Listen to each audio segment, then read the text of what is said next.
Seja muito bem-vinda ao podcast da Psicóloga Sincera. Meu nome é Tersila, eu sou psicóloga, pesquisadora e podcaster. Aqui a gente vai conversar sobre saúde mental, criatividade, tudo que possa contribuir para a libertação das mulheres. O meu objetivo é que a gente possa se libertar um pouquinho das inúmeras amarras que o patriarcado nos traz. Então, bora começar. Hoje nós estamos com uma convidada mais do que especial, é uma pessoa que eu amo muito, que é a nutricionista Cris Barroso. Cris, diga suas primeiras palavras e fale pra gente com o que é que você trabalha, o que é que você está aprontando, e aí depois eu faço minha apresentação afetiva. Primeiro, agradecer, né, pela oportunidade de estar aqui. Eu que participei desse projeto quando ainda era um sonho, e agora ver esse projeto se realizando é realmente um afago no coração, a alegria, mulher vibrando por outra mulher. Então, isso tem um poder, tem um significado muito afetivo para mim estar aqui hoje. E eu sou nutricionista da mulher, né? Tenho meus estudos e atendimentos voltados ao público feminino. Sou também professora, palestrante, agora eu também estou entrando na área de infoprodutos. Então eu tenho todo um cuidado voltado para o mundo feminino, tudo me encanta, desde da sua primeira menstruação até a última e o após isso. Então eu vou cuidando de todas essas etapas da mulher, atendendo e entendendo com muita empatia, mas também ciência, né? Afinal de contas, a gente é uma profissional de saúde e precisa se atualizar sempre. Muito bem.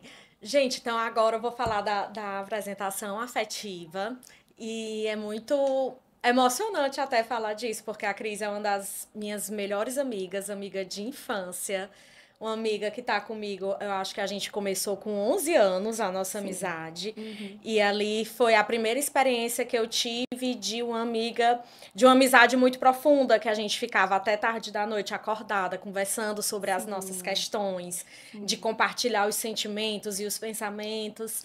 E eu me sinto muito honrada por a gente ter mantido essa amizade, que agora já tem quase 30 anos. Detalhe. Detalhe. E, gente, é um privilégio tão Uhum. grande ter amigos de infância que Sim. continuam amigos, Sensação né? de casa, né? Porque é casa, eu conheço tua Uhum. família, tu conhece a minha família, Uhum. História. é história. Então tem coisas que, por mais que amigos mais recentes, mesmo que sejam amizades muito profundas também, não viveram com a gente. E no nosso caso tem muita pouca coisa que a gente não viveu Só a infância mesmo. só até os 11 anos mesmo. E olhe lá. E olhe lá. Então, além disso, né, a Cris é uma mulher que eu admiro muito, é uma profissional extremamente dedicada, capacitada, estudiosa, né, que está sempre se reinventando como profissional. Então, para mim, é uma grande inspiração.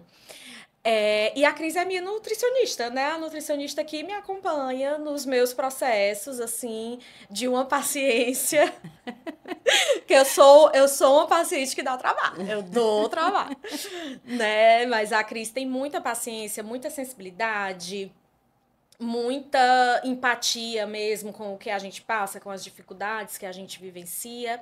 E aí eu chamei a Cris hoje para a gente falar sobre fertilidade e saúde da mulher. Porque eu tenho muito cuidado quando eu vou falar sobre diferenças entre os sexos biológicos, né? Entre o que é do homem, que nasceu biologicamente homem, e o que é da mulher, que nasceu biologicamente mulher. Porque, de um ponto de vista filosófico, eu acredito que grande parte dos nossos comportamentos, se não todos, são aprendidos a partir do que a gente imagina que seja feminino e masculino. Então, a gente vai construindo essas performances de gênero. Então, eu tenho essa dificuldade de dizer, isso aqui é uma coisa que todo homem faz, isso aqui é uma coisa que toda mulher faz. Eu acho que até é muitas coisas, mas que tem sempre a questão do que a gente aprende, da cultura, influenciando aí. Então, o papel da mulher e a saúde da mulher não seria diferente. Também é atravessado muito por essas questões culturais. Mas eu chamei a Cris aqui hoje para a gente falar sobre algumas diferenças biológicas mesmo, porque a gente não pode negar que existe essa diferença. Sim. A grande diferença entre o sexo masculino e o feminino é o aparelho reprodutor. Sim. E isso vai influenciar em hormônios e em experiências. Então, tem experiências que a mulher que nasceu mulher, ela vai viver. E a mulher que não nasceu mulher, por exemplo, não vai ter exatamente a mesma experiência, nem o homem vai ter exatamente a mesma experiência. Então, eu quero começar te perguntando quais são as vivências mais marcantes ao longo da vida de uma mulher que são influenciadas por essas mudanças hormonais, biológicas e o impacto que isso tem na vida da mulher. Perfeito. A gente, de fato, tem muitos marcos marcados pelas nossas oscilações hormonais. Isso é desde o início. Desde a nossa menarca, né, que é a primeira menstruação, que faz com que a mulher finalize o seu processo de maturação sexual, onde ela se percebe diferente emocionalmente, em atitudes, em preferências, e isso quem dita muito são os hormônios e as necessidades nutricionais nessa etapa da vida dessa mulher, né, que inicia toda a seu ciclo reprodutivo, ele também modifica a partir da chegada dessa menopausa, onde ela vai começar a ciclar e muitas vezes a mulher já começa a sentir todos os sintomas associados a possíveis doenças ou estado de saúde pleno que ela está exposta, né? Desde o saber entender o que é uma tensão pré-menstrual, entender o que é um dia tô triste, um dia tô bem, a depender das fases do ciclo. E aí a gente, a partir disso, ela vai se entender, né? Nós mulheres, todas nós passamos por isso, mas ela vai começar a se entender dentro desse ciclo hormonal. Né? A gente nasce e renasce em média de 28 dias, a partir dessas oscilações hormonais. E logo depois a gente tem um outro marco muito importante, pensando em fertilidade, que é a partir dos 30 anos a gente pode ter uma queda da qualidade dos nossos óvulos. E sim, o relógio biológico, ele existe, né? E isso vai sofrer muito impacto pelo estilo de vida, pela genética. Em mulheres, essa etapa dessa primeira queda, ela pode acontecer um pouco mais cedo, a depender desses outros fatores externos e internos, né? Que influenciam. Mas a ciência, ela traz nessa média de 30 anos de idade. Um outro marco importante são os 35 anos de idade, né, onde essa mulher também vai ter uma outra queda brusca dessa qualidade desses óvulos.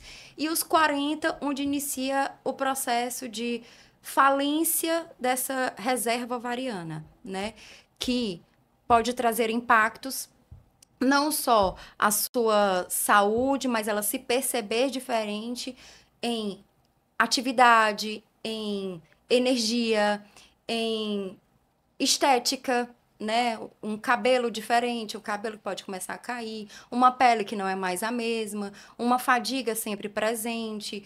E hoje na mulher moderna, essa mulher pode ser a fase que ela está começando a pensar em engravidar. E como não combina com esse ciclo, né, hormonal? Ela está ali no mercado já mais estabilizada, porque a mulher moderna, com 40 anos, nessa proximidade, ela se sente mais estabilizada. 35, 40 é a fase onde está a falência ovariana acontecendo e ela se sente pronta para engravidar, como se ela já teve quedas bruscas. E hoje é o grande desafio da nutrição, da medicina, de preparar essa mulher para essa mulher moderna, para essas fases da vida e o gestar e outras consequências que isso pode acontecer. Depois vem a menopausa, que também é um novo reencontro e renascimento dessa mulher. E ela vai se perceber de uma forma totalmente diferente, né? Mais uma vez, a pele é diferente, rugas e formações mais expressivas acontecem, a estética dela é diferente, o ganho de peso fica mais favorável de acontecer, circunferência abdominal maior, essa mulher se sente mais fadigada, a disposição dela não é mais a mesma, secura vaginal, libido no chão e assim por diante. Então, são vários marcos que são ditados pelos hormônios e os hormônios precisam de nutrientes. E é por isso, né, que a gente tem muito o que fazer por essa mulher.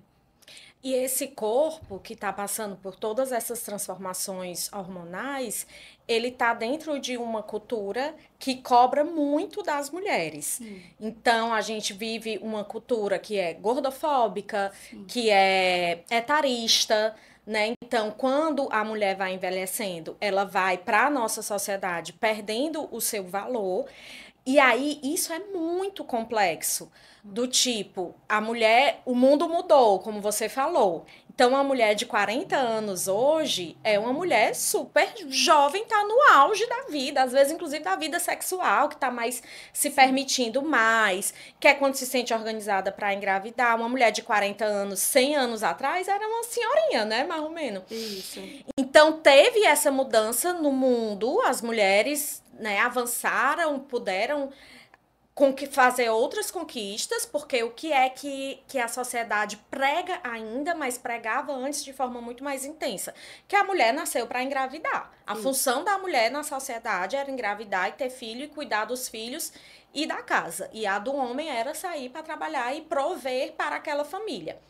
E agora, a partir das mudanças culturais e filosóficas, a gente foi entendendo e a mulher foi lutando para conquistar esse lugar de que eu não é só sobre isso, eu posso inclusive não querer ter filho, eu posso nunca saber se eu quero ter filho ou não.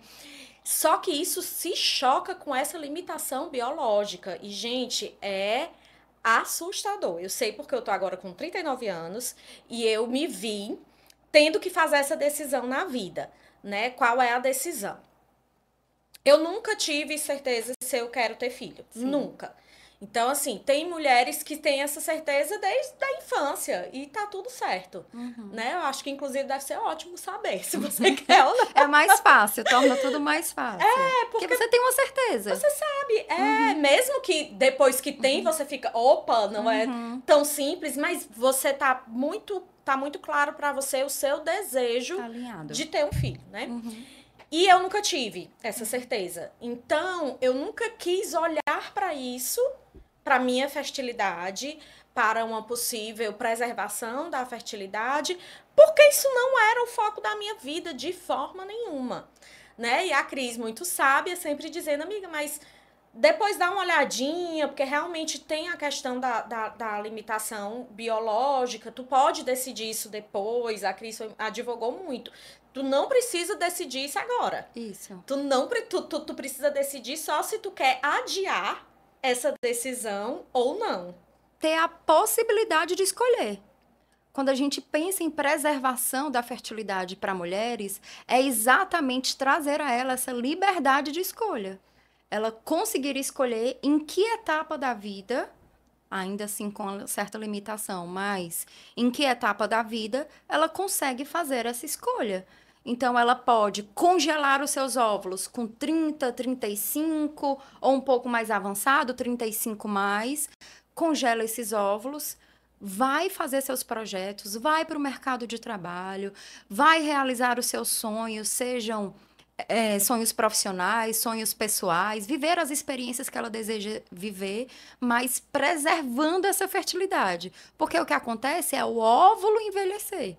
E esse óvulo envelhecer é o que vai impactar nessa impossibilidade de um dia você poder escolher ou não essa decisão tão importante que é ser ou não mãe, né? E aí, além do óvulo envelhecer, explica isso pra gente, Cris, depois eu continuo contando meu caso. Claro. Mas a cada ovulação, a gente vai soltando um óvulo que não volta pro nosso organismo, né? Então, a gente nasce com a quantidade de óvulos e a cada ovulação, eles vão saindo. Explica essa parte pra ficar bem claro, porque é uma coisa que a gente precisa muito entender. Exato. E quando eu comecei a estudar sobre a mulher, eu também me choquei, né? Como acontece essa nossa reserva ovariana, né? Ai, reserva ovariana, óvulos. Pera, é assim. Nós mulheres desenvolvemos os nossos óvulos junto do nosso processo de desenvolvimento embrionário. Quando somos ainda embriões, e é decidido no nosso sexo, ali na nossa divisão celular, a gente começa a ter a nossa reserva ovariana. A gente desenvolve os nossos óvulos, todas as quantidades necessárias de óvulos que a gente vai amadurecer e ovular, liberar ao longo da vida. E é óbvio que terão óvulos que não serão liberados, que eles vão simplesmente atrofiar e morrer dentro daquele ovário que perdeu função. Mas os nossos óvulos têm exatamente a nossa idade. Os nossos óvulos, eles não desenvolvem quando a gente começa a menstruar, mas sim quando a gente começa a se desenvolver no útero da nossa mãe. Primeira informação. E aí, com 11 anos, 12, 13, 14, outras meninas mais cedo, onde acontece a primeira ovulação, e a menstruação, que é resultado de uma ovulação, começou a primeira liberação de óvulos. Um óvulo muito cheio de qualidade, um óvulo jovem, e a gente vai tendo essa ovulação ao longo da vida. E aqueles que estão ali dentro do nosso ovário, ainda não maduros, eles vão envelhecendo à medida que a gente também envelhece. A nossa pele envelhece, a nossa quantidade de colágeno é perdida, a nossa massa muscular, os nossos hormônios, os nossos tecidos em geral. O processo, o óvulo dentro do ovário, ele também faz parte desse processo de envelhecimento. No marco de 30 anos, a ciência ela já traz que a gente tem uma redução da qualidade desses óvulos, não é número, é qualidade desse óvulo. Com 35 é outro marco de uma queda importante.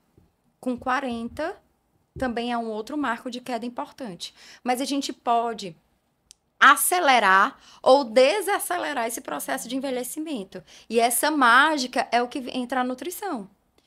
Que como é a minha qualidade de vida, como é o meu sono, como está o meu intestino, se eu me exponho ou não à radiação solar de forma excessiva, se eu tenho ou não exposição ao estresse, como é a minha composição corporal, quantidade de gordura do tipo visceral, que é pró-inflamatória, como é que eu estou nutrindo o meu corpo, por consequência, nutrindo os nossos óvulos, tá? Pensando no mundo feminino. Os nossos óvulos, eles são uma célula, é a maior célula do corpo humano, inclusive, e ela tem uma alta avidez por nutriente. Imagina, ali tem todo o nosso material, parte do material genético, que vai, os 50% que vai formar uma outra vida. Então, ela tem alta avidez por nutrientes. Coenzima Q10, vitamina E, vitamina C, vitamina A, enfim, todos os nutrientes que você imaginar são ávidos, o óvulo é ávido por eles. Então, a gente nutrindo o nosso corpo, nós mulheres, nutrimos também os nossos óvulos. E lógico que o nosso meio também vai interferir na qualidade desses óvulos. Então, se eu tenho um meio saudável, eu tenho um estilo de vida saudável, uma nutrição ótima, esse marco do 30, 35, 40, ele pode ser um pouquinho mais tarde. É o que determina, por exemplo, mulheres entrarem em menopausa mais tarde ou mais cedo.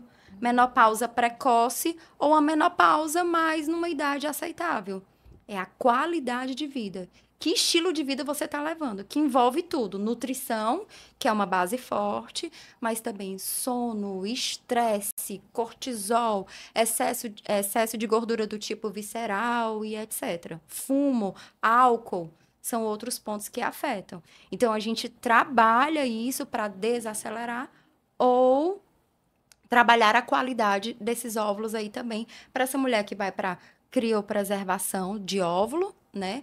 Ou ainda a mulher que quer se preparar, ela é 35 mais e quer se preparar para uma gravidez de forma natural, tá? Então, ou quando a gente diagnostica já, quando ela chega no consultório, e a gente já vê sinais e exames bioquímicos que dizem que ela tem uma reserva ovariana baixa. Então, a gente consegue melhorar a qualidade desses óvulos e, assim, favorecer com que ela tenha uma maior chance de concepção. Então, melhorando a qualidade dos ovos, a gente melhora a reserva ovariana. Não é sobre quantidade. É quantidade e qualidade ou é só qualidade? Qualidade. Ah, é sempre sobre qualidade. Sempre sobre qualidade. Sempre sobre qualidade. Quando a gente diz melhorar a reserva ovariana, o que eu tenho de óvulo, ele ser de boa qualidade.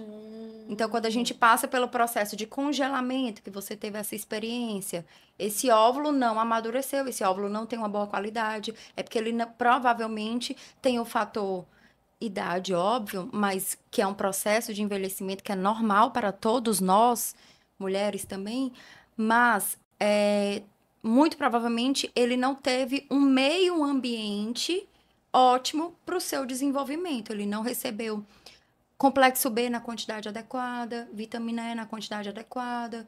Você não, por exemplo, pode não ter tido uma fase onde estava com maior estresse, maior demanda de trabalho. Isso afeta a qualidade daquele óvulo também. Que até recrutar esse óvulo e até chegar à ovulação é um período de 3 meses. Então, o que eu faço hoje afeta na minha ovulação daqui a 3 meses, que é o ciclo do ovário. E isso influencia nesse meio, né? Na qualidade do óvulo.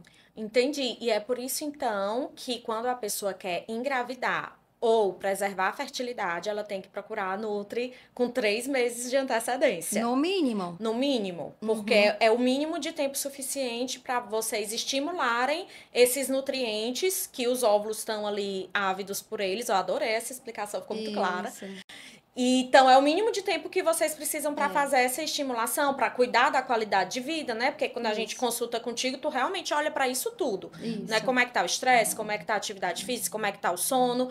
E então, por isso que é preciso você se preparar com no mínimo 3 meses de antecedência. Isso. E claro que vai depender muito do seu estilo de vida e como é que tá você em aspecto de saúde. 3 meses pode ser pouco para tanto de mudança que a gente precisa fazer. Ou 3 meses é suficiente. A gente consegue aqui fazer uma boa estratégia para a qualidade dos seus óvulos ser ótima e isso interferir de forma positiva numa gestação, com um embrião bem formado, evitando, por exemplo, abortos espontâneos, que muitas vezes envolve pela qualidade, está relacionado com a qualidade do embrião, que pode vir de um óvulo ou um espermatozoide afetado na sua qualidade, certo? Então, cuidado também com a saúde do homem, né? Com certeza. Esses cuidados também 50%. precisam. Massa. Tá, então agora deixa eu compartilhar um pouco de como foi a minha experiência. Como eu nunca soube, né, até hoje eu não sei se eu quero ter filho ou não, não é algo que eu planejo para agora. Isso eu sei. Eu não quero ter filho hoje, nesse momento da minha vida. Perfeito. Mas aí eu vinha adiando esse olhar para isso, né? E a Cris foi me alertando. E aí, quando eu me deparei com essa realidade, fui primeiro para a Cris em janeiro do ano passado. E depois eu fui me consultar com uma médica de fertilidade pra gente fazer o congelamento. Eu lembro até que ela perguntou assim: como é essa questão para você emocionalmente falando? Aí eu falei: olha, não é uma questão que eu empenho muita energia, mas na verdade eu quero só, tipo, fazer isso que eu tenho que fazer e poder seguir a minha vida sem pensar nisso. Ledo engano, eu achando que ia ser fácil, né? Eu já com 38 anos, porque foi muito assim também. Quando eu fiz 38 anos, eu caiu a minha ficha. É agora ou nunca. Se eu não congelar agora, se eu não começar esse processo agora, eu vou ter muito menos chance. E isso é que eu ainda não sabia dessas quedas que tu explicou. Que é no 30, no 35, entre o 35 e o 40 cai muito. Então, quando eu cheguei, que a médica me mostrou, né, essas informações, eu fiquei, caramba, eu poderia ter vindo uns 2 anos antes e teria sido mais fácil. Por que eu não vim antes, né? Por que eu não vim antes?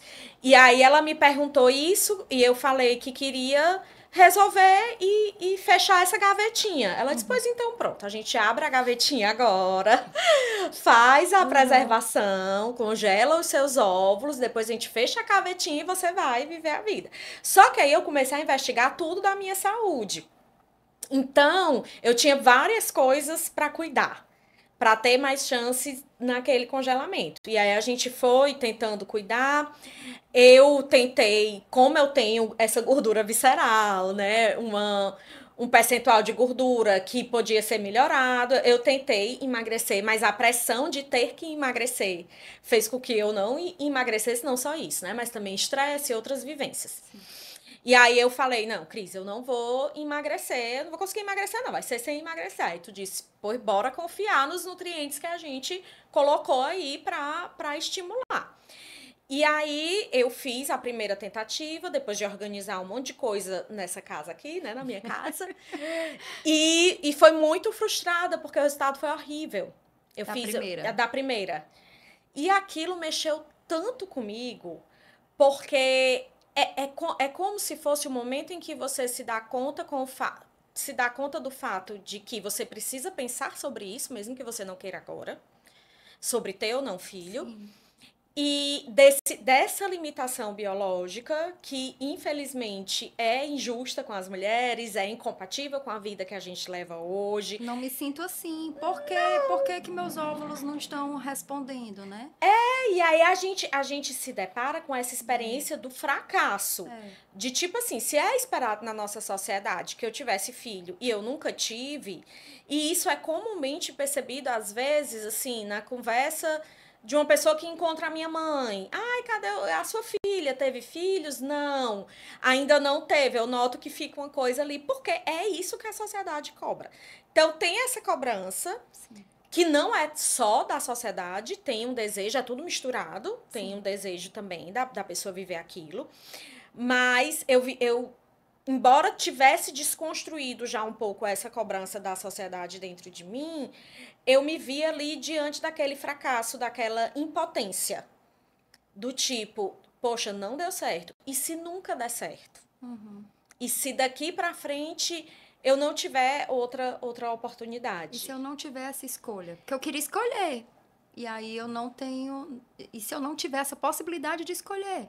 Exatamente. Aí isso é uma vivência Uhum. muito dolorosa. E Uhum. assim, o processo de congelamento, é estressante. Por mais que a gente tente fazer tudo para diminuir o estresse, porque a gente sabe que o estresse não vai ajudar. Mas ele é muito estressante. Inclusive, a gente faz uma estimulação ovariana, né, que envolve injeções diárias durante 10 dias, em média. Que são hormônios que mexem com o humor, com as emoções, com a autoestima também, porque há um inchaço, né? Há uma resposta física do teu corpo, que você começa roupas apertadas, aquele incômodo e as emoções mesmo. Acho que o principal ponto são as emoções, a irritabilidade, o estresse, e aí você já está dentro de um processo difícil. E ainda tem essa carga hormonal forte, porque quem dita tudo na gente são os hormônios, né? Em nós mulheres, principalmente. E aí eu recebo uma carga hormonal forte dentro e já tô fragilizada, aí realmente é o combo perfeito para vir crises. É muito difícil, porque Sim, tem essa coisa ok, a sociedade esperava isso, eu sim, não entreguei, então vou lidar com isso. Aí depois, ok, e o que eu quero? Bom, não sei o que é que eu quero, mas eu quero ter o risco de não poder escolher? Não, eu quero poder escolher, então vou fazer isso. Que é um investimento, inclusive, financeiro muito financeiro. alto. Uhum, Então, é financeiro, é de mudança em estilo de vida, é emocional. E uhum. aí, nesse momento que você está lidando com essa possibilidade de se descobrir infértil, inclusive, de descobrir uma infertilidade, porque até então, geralmente a pessoa que chega lá para fazer um congelamento de óvulos, ela não investigou aquilo antes. Ou mesmo a mulher que vai tentar engravidar. Então, quando a gente se vê dentro dessa fragilidade de descobrir se a gente vai, se tá tudo bem ou não com a nossa fertilidade, é muito assustador. É. É muito assustador. E aí a gente se vê com essa possibilidade de que nunca dê certo, e é mais assustador ainda. E a gente se depara com uma certa. Eu creio que é impotência mesmo. A gente entende que tem certas coisas na vida que a gente escolhe e tem outras que não é a gente que escolhe. Isso a vida, ela é sempre assim. Mas tem momentos na vida que a gente fica mais claro essa realidade que é dura e cruel, né? Então a ciência nos ajuda a prevenir algumas perdas. Mas a gente acaba que é muito difícil. E como tem os hormônios que mexem com o nosso juízo muito, que realmente Muito. gera muita irritabilidade e tal. E você tá se furando, porque sempre que a gente vai fazer alguma coisa que seja invasiva, né? Você tá se furando ali com a agulha, sempre isso fragiliza um pouco. Então a gente vive tudo isso, fora a expectativa de investir todo esse dinheiro, investir todo esse tempo, e talvez não dê certo. E aí, quando a gente se depara com a frustração de realmente não dar certo, é uma dor imensa. E a Cris teve sempre esse cuidado comigo de perguntar, amiga, como é que você tá emocionalmente também? Porque é tão difícil lidar com isso, é tão difícil viver, a gente se sente à prova, a gente se sente vendo, avaliando nossa capacidade de reproduzir. E Será que eu isso foi super sirvo? importante. Será que eu sirvo para isso? Uhum. Né? Então, será que se eu tô sofrendo tanto com isso, aí já era um questionamento meu, será que eu tô sofrendo tanto com isso? É porque eu tenho esse desejo e ele só não tá consciente? Imagina se daqui a alguns anos esse desejo vem com tudo, porque é possível, Possível. e eu não tenha como. Então eu sofri um luto, assim, quando o resultado da primeira tentativa foi ruim. E foi super difícil me convencer a fazer uma segunda tentativa. Porque eu pensei assim, tá, eu vou fazer todo esse investimento de tempo, financeiro, de energia, emocional, passar por tudo aquilo de novo, sem nem ter certeza se eu quero ter. Peraí, eu preciso investigar aqui dentro de mim se alguém em mim quer viver isso. Aí fiquei me investigando, me investigando. E Será acho. que vale a pena eu tentar de novo, né? Será que vale a Uhum, pena? Então eu uhum. decidi, eu vou tentar uma segunda Sim. vez, mas é a última. Assim, não sei se teria sido a última, né? Mas eu fiz esse acordo comigo que era para me dar um pouco Sim. de alívio. E aí fui para a segunda vez, quando já tinha se passado um ano desde o início do processo, e aí o resultado foi maravilhoso. Né? Então, eu acho que eu era uma dessas pacientes que precisava de mais tempo de estimulação, né? De Sim. nutrientes. Enfim, mudei de profissional, médica, mudei. O processo lá, ela fez algumas coisas diferentes. E aí o resultado foi excelente, né? Na primeira eu peguei 2 óvulos que podiam ser congelados só, e na segunda 10. Então agora eu tenho 12 óvulos. Fiquei super feliz, chorei de alegria. É um alívio e aí me deu uma sensação de liberdade tão grande, tipo assim, eu tenho óvulos. Isso também garante alguma coisa? Claro que não, tem vários outros fatores, Sim. mas é uma segurança que a gente se Mas foi o presenteia. objetivo alcançado, né? Tu conseguiu chegar no objetivo. E tu falando, eu me arrepiando aqui, porque isso que tu trouxe, a primeira vez não deu certo, mas eu passei um ano sem desistir da causa, cuidando de mim, aquela ideia adormecida, mas continuando os meus cuidados, continuando dieta, suplementação, até que um dia o meu corpo respondeu. Isso é tão didático para a gente pensar do como o nosso corpo pode demorar mais ou menos, a depender de como ele está naquele momento, e que de repente, um resultado não tão bom inicial, ele não significa dizer de não vitória no final, né? E isso é importante trazer esse teu exemplo, porque eu tenho certeza que vai ajudar muitas mulheres que passam ou que estão passando por isso, ou que estão pensando nesse processo de fertilidade, criopreservação de fertilidade, enfim, para começarem a entender através do teu exemplo de como é que a coisa funciona. Que nem sempre o resultado é bom de primeira. Tem algumas mulheres que sim, o de primeira já é excelente, que bom, que ótimo, tudo bem. Mas tem outras mulheres que têm outras experiências, e a sua experiência foi na segunda, um ano depois da primeira tentativa, você conseguiu uma boa resposta, mas esperando o tempo certo das coisas, inclusive do teu corpo se nutrir, do teu corpo se recuperar, do teu corpo encher o teu óvulo de nutriente, né? Porque os óvulos, eles não vão ser os primeiros a serem beneficiados com essa riqueza de nutrientes. Eu posso necessitar para outras áreas que podem ser mais emergenciais. Coração, saúde cardiovascular, tireoide, etc. E o óvulo, ele é um acessório. Como é que eu vou reproduzir esse corpo se o corpo em si não está saudável? Então, primeiro vamos cuidar das estruturas para depois vir o óvulo. E isso é uma questão de prioridade, que de forma muito inteligente o nosso corpo vai responder assim.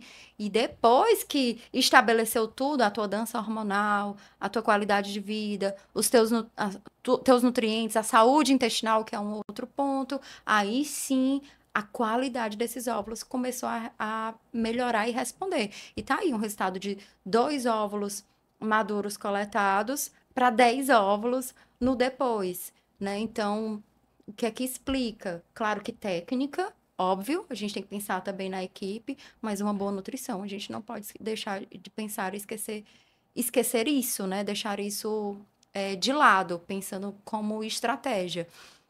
Mas, sem dúvida, também a tua persistência em seguir Sim. e continuar nesse propósito. Sem dúvida. E os efeitos são cumulativos, né? Isso.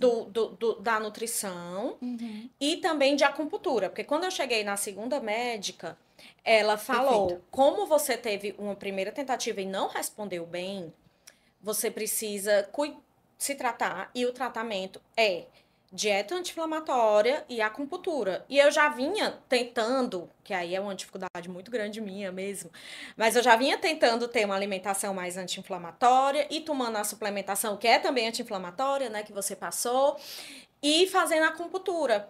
Desde da primeira vez, da primeira tentativa. Então, eu acredito que esses efeitos foram se Com acumulando. certeza. E um das grandes dos pontos chaves dessa nossa conversa é esse de entender que cada processo é um. É um. Tem mulher que não quer engravidar, eu conheço várias, que Sim. não quer engravidar, já engravidou 2 vezes. Uhum. Sem querer, assim. Às vezes é um dia, uma vez, que teve relação sem usar algum método anticoncepcional e engravida.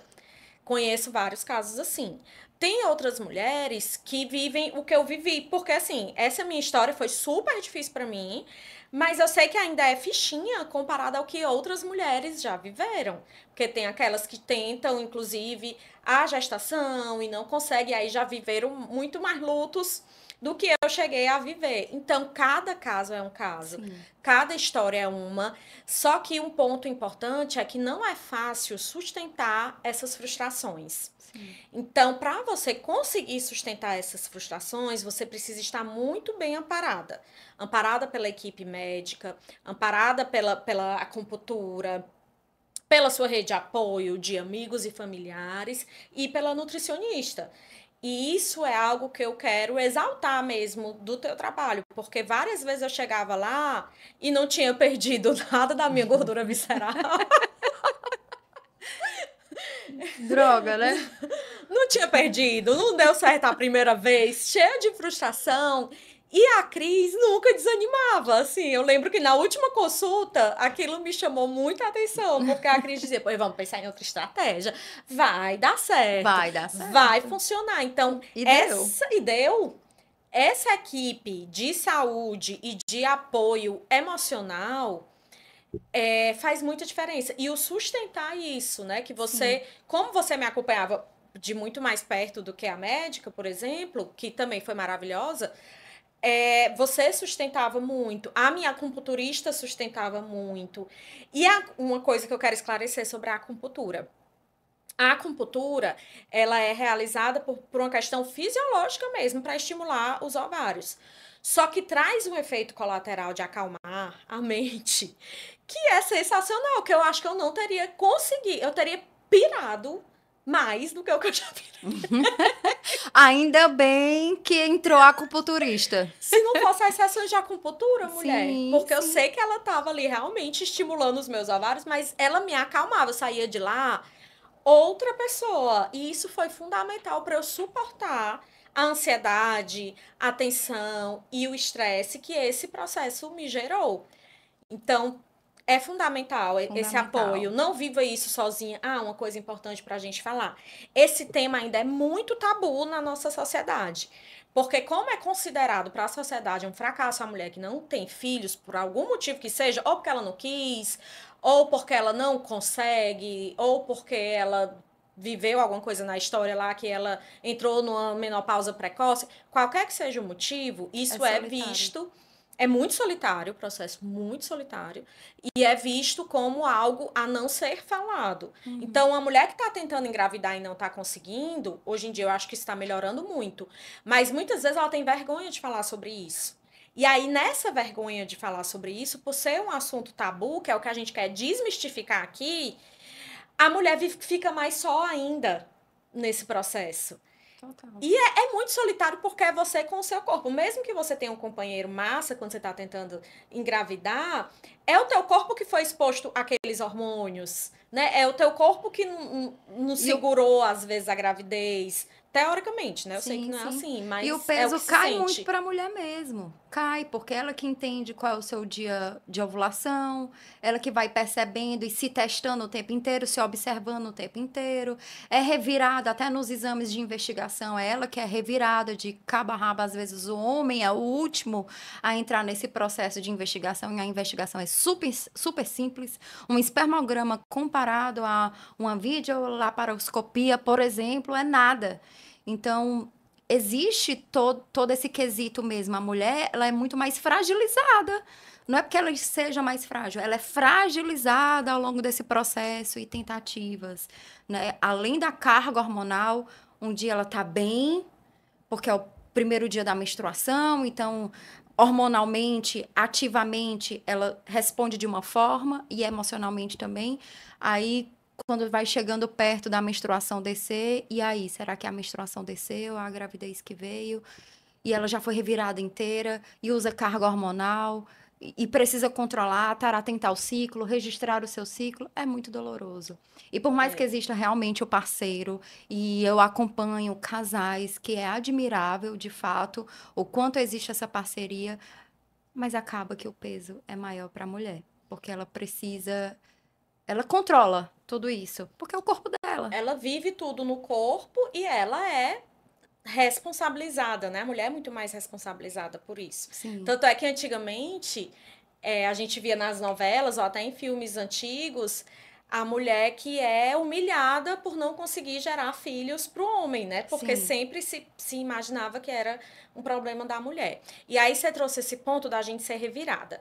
E Uhum. nessa de ser revirada, a gente descobre problemas de saúde. Por exemplo, a tireoide, a minha não estava adequada para fazer o processo. Então, eu tive que começar a medicação para tireoide. E o que eu descobri no meio do caminho foi uma endometriose, que é uma coisa chatíssima, é uma doença chatíssima que a gente tem que lidar e que ela pode afetar a fertilidade. Então, fala um pouquinho pra gente sobre a endometriose e como ela pode afetar a fertilidade. A endometriose, ela é uma doença inflamatória, né? Onde crescem células, células endometriais em áreas que são fora do útero, tá? Fora do endométrio, uma camada que reveste o útero. E podem crescer em áreas como o intestino, peritônio, ovário. E quando ele afeta esse ovário, principalmente, vai mexer muito na reserva ovariana, porque entende que é um corpo estranho envolvendo o ovário e iniciando um processo inflamatório ali naquela área onde amadurece, nutre todo o óvulo. Então, a endometriose hoje, ela é uma das maiores responsáveis por infertilidade feminina. E o que acontece? Que hoje eu tenho mulheres diagnosticadas com endometriose quase entrando na menopausa. O quanto ela foi subnotificada ao longo dos anos. Tá aí, você não tinha nenhum sintoma aparente, fazendo lá todos os seus exames de rotina, todas as suas consultas de rotina, mas precisou entrar nessas investigações para conseguir identificar que a endometriose existia ali, muito silenciosamente, muito sorrateiramente, mas ela estava ali presente. E existem mulheres que elas podem passar por uma vida inteira com um processo inflamatório importante que afeta a sua fertilidade ou uma menopausa precoce devido à existência de uma endometriose que nunca foi investigada a contento e ela passou obscura por toda a sua vida, né? E o que é que faz a endometriose afetar a fertilidade? É realmente o processo inflamatório. Ela é uma doença de cunho inflamatório. Então, ela consegue afetar a qualidade desses óvulos, mas ela também consegue afetar a qualidade de vida dessa mulher, porque ela pode desenvolver, passa a ter mais risco de chance de desenvolver outras doenças autoimunes, a ciência já relaciona, pode desenvolver doenças intestinais inflamatórias importantes, sensibilidade ou doença celíaca, tireoidites, e quando não tratada, e é uma doença que evolui, ela pode até desenvolver o câncer uterino, certo? Quando não tratada, quando não investigado de perto, tá? Existem graus de endometriose, obviamente, sintomas diferentes a depender desse grau, mas o principal ponto é uma doença de cunho inflamatório. É como se tivesse lá uma ferida aberta, soltando células imunológicas e resposta imunológica e estressando o corpo. É mais ou menos por aí. Por isso que a dieta é tão importante, porque eu preciso controlar essa balança. Eu tenho mais inflamação acontecendo, eu preciso de mais estratégias anti-inflamatórias. Dieta e suplementação vão agir nesses pontos, certo? Sim, e de fato, eu não tinha ciência da minha endometriose, não, eu não sabia da minha endometriose, mas no mínimo, por conta dessa inflamação, você se sente mais indisposta, você sente um cansaço crônico. Hoje, como eu sei que eu tenho endometriose, eu consigo identificar muito mais claramente os sintomas. Eu tenho sorte de ter uma endometriose que não é tão sintomática, porque tem mulher que sente uma dor insuportável. Eu conheço mulheres que já fizeram 3 cirurgias para endometriose e sempre pode voltar. Isso é uma coisa importante, porque é uma doença crônica, né? Tem Isso. controle, mas não tem cura. Isso. E esse controle é para sempre estar muito ligado à alimentação. E isso aí eu posso dizer, porque como eu vivo isso no meu corpo, o meu corpo tem sido muito didático comigo. Quando eu avacalho, e eu gosto de avacalhar também, né? Tanto na alimentação, comer ultraprocessado, não são coisas que fazem parte da minha alimentação predominantemente, mas de vez em quando eu como, tomo minha cerveja, como meu torresmo. E aí, gente, eu fico muito inflamada. E aí, esse excesso de inflamação me dá muita dor no pé da barriga e na lombar. E é uma sensação de cansaço eterno. Aí eu começo a cuidar mais da alimentação e usar uma estratégia mais anti-inflamatória, os sintomas somem. Isso. Então não tem para onde correr. É. Não tem para onde correr, Gostaria né? de dizer uma resposta diferente, mas não tem. Realmente, a dieta vai ser o fator ambiental que vai modular. Pode ter feito cirurgia para tirar os focos de endometriose e aí já se entende que o corpo vai estar menos inflamado, porque esses focos de endometriose foram embora, mas ela pode retornar, porque o teu sistema imunológico que responde dessa forma. Agora, se eu jogo mais inflamação para o corpo através da dieta, estilo de vida, estresse, insônia, intestino ruim, que não funciona bem, desbiose, esses novos focos vão nascer novamente. Eles vão se desenvolver novamente. Então, a gente precisa controlar através do ambiente. E o ambiente é dieta, alimentação, estilo de vida. E é difícil. Aí eu quero compartilhar um pouco da minha vivência com a endometriose. É difícil até fazer o tratamento, seguir o tratamento, quando você sabe que é uma questão de doença. As pessoas acham que é muito mais fácil. As pessoas acham que, em geral, Sim.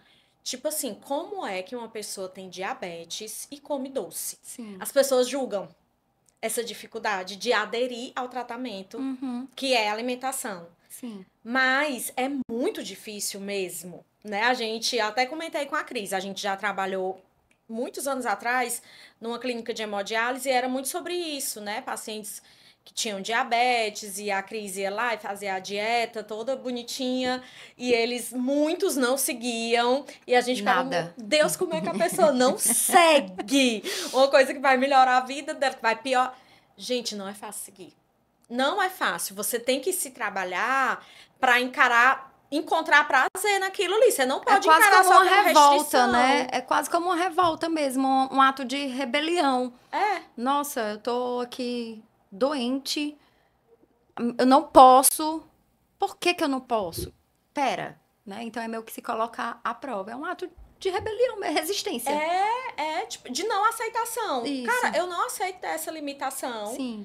De que agora, pronto, eu não posso mais beber, eu não posso mais comer coisa inflamada. Gente, aí parece que dá uma vontade de comer só essas coisas que são proibidas. E é difícil. E o que eu tentei fazer comigo foi tentar realmente encontrar prazer nesse processo e substituindo algumas coisas. Uma coisa, além da endometriose, eu tenho intolerância à lactose. Então é muito importante para mim diminuir o consumo de laticínios. É fundamental para a minha saúde. Só que assim, eu nunca vou deixar de comer queijo completamente, eu espero, né, que não chegue nesse ponto. Ou de comer um brigadeiro. Deus me livre de uma vida sem brigadeiro. Mas tanto o queijo como o brigadeiro são coisas que eu como muito mais ocasionalmente. Em casa, eu aprendi a substituir alimentos que seriam geralmente feitos com leite. Eu passei a substituir pela opção vegana de uma forma que algumas coisas eu gosto mais do vegano do que do leite. O leite em si. Eu acho o leite vegano muito mais gostoso. Infinitamente. Mais grossinho, Muito mais consistência gostoso. ótima. E é isso que a gente trabalha muito do desmistificar, né? Em consultório. No 1 a 1 ali, dizer, mas vamos testar essa combinação?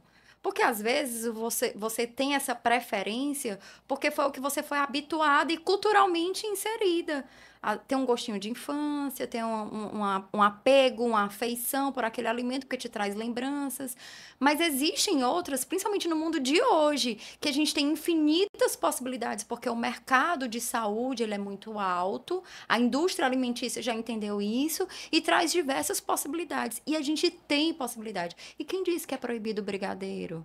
E quem disse que é proibido um cafezinho com leite? A bebida vegana vindo substituir aí, ou outras opções que a gente também pode fazer. E é esse o nosso papel, de dizer, vamos tentar outras combinações. Você vai sim continuar a ter prazer ao que come, associada ao ato de comer, mas isso de uma forma que não prejudique a sua saúde. De uma forma que seja condizente com a sua necessidade de saúde. Prazer atrelado à saúde. O que não faz sentido é prazer pelo prazer, sabendo que a minha saúde vai... E só prazer, né? E só prazer. Só uma coisa ou só outra coisa. Não Exatamente. dá. Pra tudo na vida. E como se fosse uma escolha. Não precisa ser essa escolha tão divergente. A gente pode fazer essa convergência de uma forma muito mais leve. E dá para ser. E é esse o nosso trabalho, né? E do ponto de vista do comportamento também, e da psicologia, e de questões culturais, porque a gente sabe que tudo isso influencia na forma da gente comer. O que é que acontece? A gente tem os hábitos alimentares que a gente herdou da nossa família de origem. E aí, uma família, geralmente, ou uma pessoa que mora sozinha, ela é acostumada a comer sempre as mesmas coisas.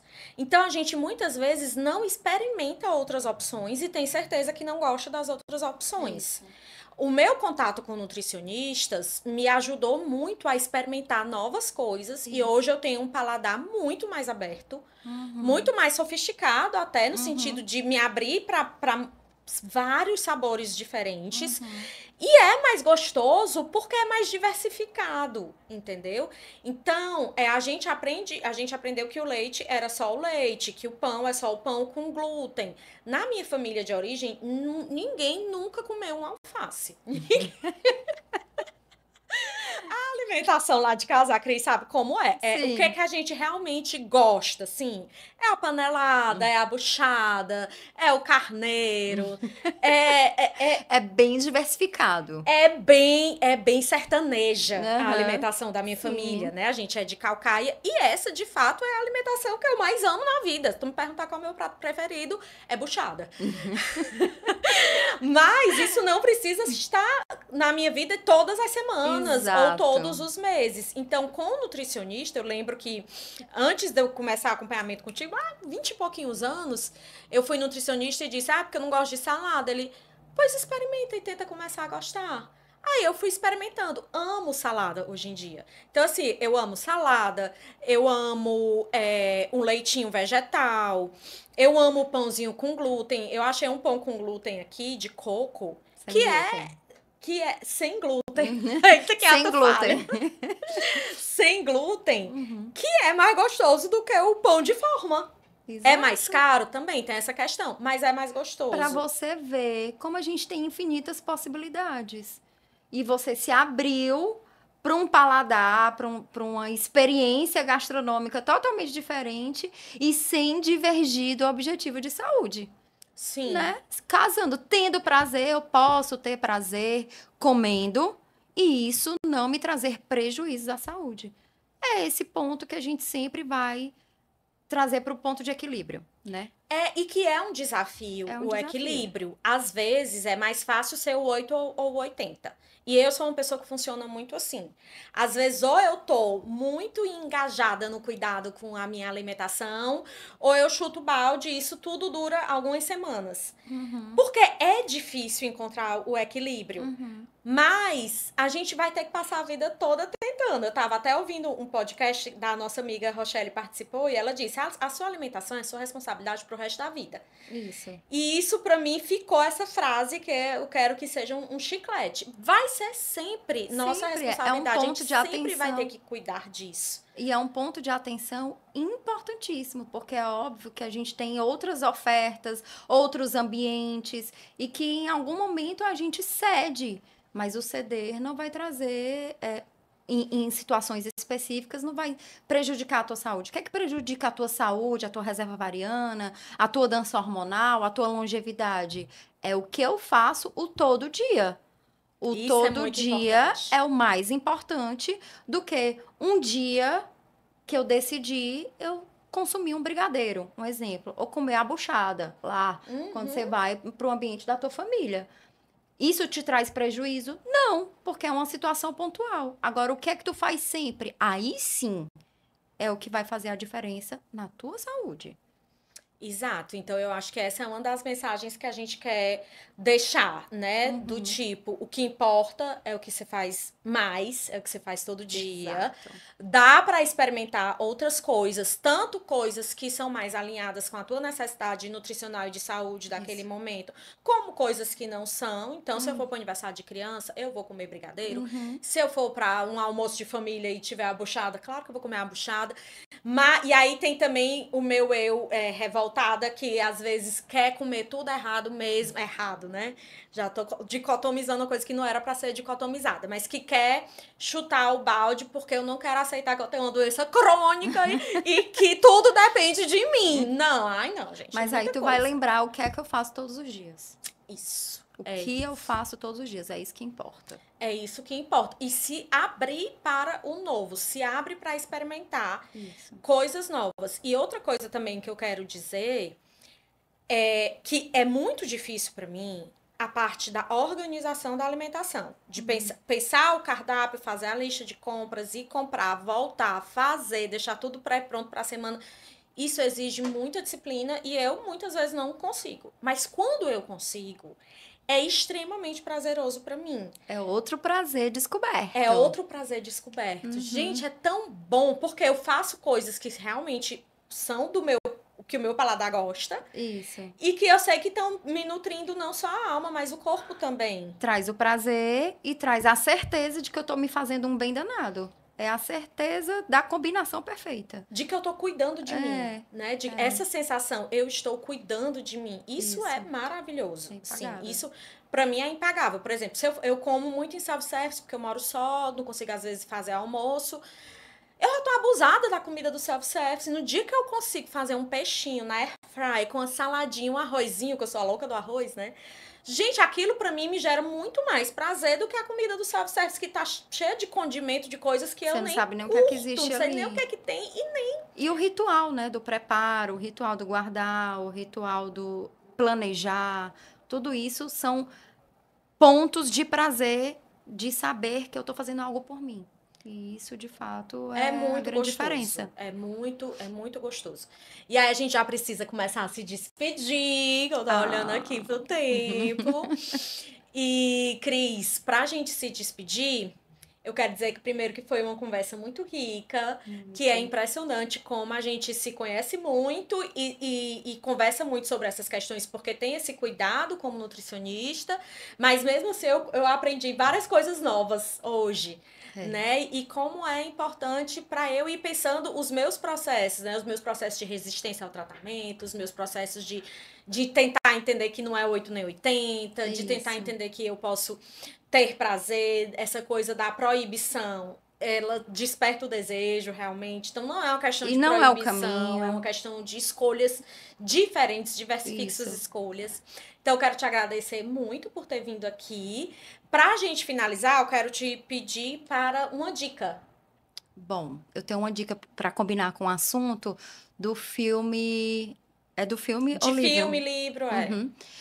Uma dica de um filme para quem deseja saber mais sobre esse mundo de fertilidade, entender quem foram os protagonistas, né, desse desenvolvimento de técnicas. É o filme que está na Netflix, Joy, O Nascimento da FIV, que fala sobre a história dos cientistas envolvidos no desenvolvimento da técnica FIV, que antes era chamado de bebê de proveta.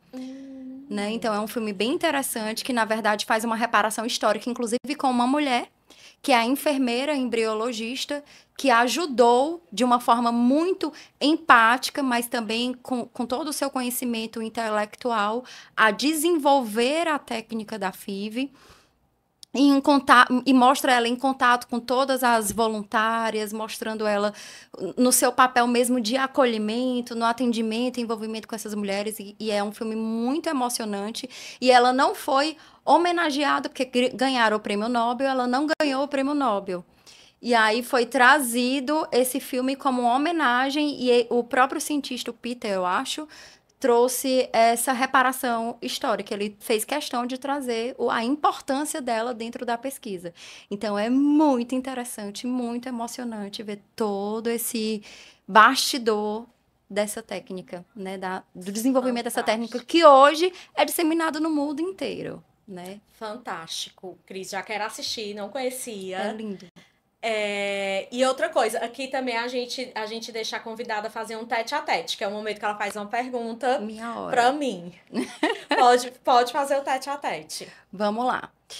Tete, o que é que tu mais descobriu dentro desse processo de congelamento de óvulos?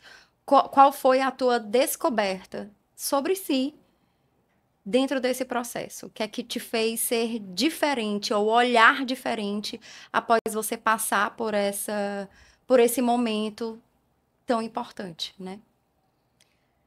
Eu acho que o que eu mais descobri, que eu não esperava, que eu não sabia, foi sobre o meu medo, que é imenso, de não poder ter essa opção no futuro.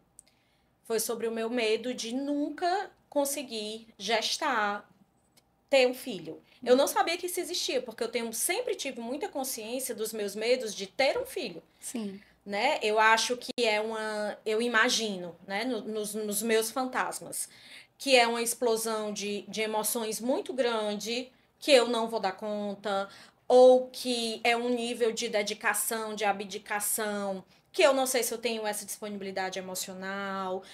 E como é que eu vou viver tendo alguém que depende de mim o tempo todo e nunca ficando sozinha, se eu gostando de estar sozinha na minha casa. Então, esses medos todos, eles sempre foram claros para mim. Agora, o medo de não ter filhos, esse eu só descobri no processo. Olha que interessante. E é devastador, assim, é Uhum. muito assustador. Quando cai a sua ficha de tipo, talvez eu nunca experimente isso na vida, e existe alguém, por mais que esteja muito adormecida em mim, que tem alguma vontade ali de experimentar, eu fiquei apavorada. Foi uma experiência que eu nunca tinha vivido antes, que eu senti a primeira vez, quando a primeira tentativa teve um resultado ruim, e que eu fiquei sentindo até a última tentativa e ter tido um resultado bom. Que agora você tem a possibilidade de escolher. A lição, então, que eu quero deixar, inclusive, de mensagem, e sem dúvida é uma mensagem tua também, é da importância de você, mulher moderna, ter o seu poder de escolha. Se você ainda não amadureceu essa ideia, você é uma mulher 30 mais, vou até dizer 30 mais, nem 35 mais, 30 mais, não tem parceiro, mas que não tem parceiro, uma relação ou projeto de ter filhos, se permita ao luxo de você poder escolher um dia. Então, faça o congelamento para daqui a 5 anos, 10 anos, 8 anos, que a vida é assim, quando a gente menos imagina a nossa cabeça, a nossa situação de vida tá outra, tem a possibilidade de escolha. A ciência, ela te dá essa possibilidade de escolha. Então, usufrua, faça isso, se permita escolher. Tem mais de 30 anos, o relógio biológico existe, tem mais de 30 anos, ainda não tem esse projeto. Quem sabe um dia, se tá assim na sua mente, quem sabe um dia, congele. Para você ter possibilidade de escolha. É o principal ponto. É um presente que a ciência nos deu, né? Exatamente. Essa preservação, esse adiamento dessa escolha, Uhum. né? Que o nosso corpo, biologicamente, ainda não se adaptou à nossa nova forma de vida, mas a Isso, ciência se adaptou para nos isso. proporcionar isso. Cris, estamos encerrando mesmo agora. Diz só onde é que as pessoas te encontram, tua rede social? Bom, quem quiser me seguir lá, eu trago muito conteúdo para a saúde da mulher. É o Cris Barroso Nutri, no nosso Instagram. E no TikTok, ainda estou me familiarizando, mas vão lá, Nutri da Mulher. Então, a gente traz todas as informações de como a nutrição te ajuda em todas as etapas da vida, mostrando como a ciência, nutrição e alimentação vai realmente ser um divisor de águas para todas essas etapas da mulher que são tão desafiadoras, né? Fantástico. E para me encontrar, o meu nome nas redes é a Psicóloga Sincera, no Instagram é a psicóloga.sincera, no TikTok, YouTube, Spotify é a Psicóloga Sincera. Quero agradecer a sua atenção por ter ficado aqui até o fim. Dizer que quem quiser apoiar financeiramente esse projeto, né, que é um projeto que busca trazer muita conscientização para as mulheres e também para quem não é mulher, mas quer ser um aliado na luta das mulheres por uma libertação, se você acha que é importante compartilhar esse conhecimento, ampliar essa conscientização, apoia o projeto financeiramente. Você pode enviar a partir de R$ 10 pelo Apoie-se e o link da campanha vai estar aqui na descrição do vídeo. Até o próximo!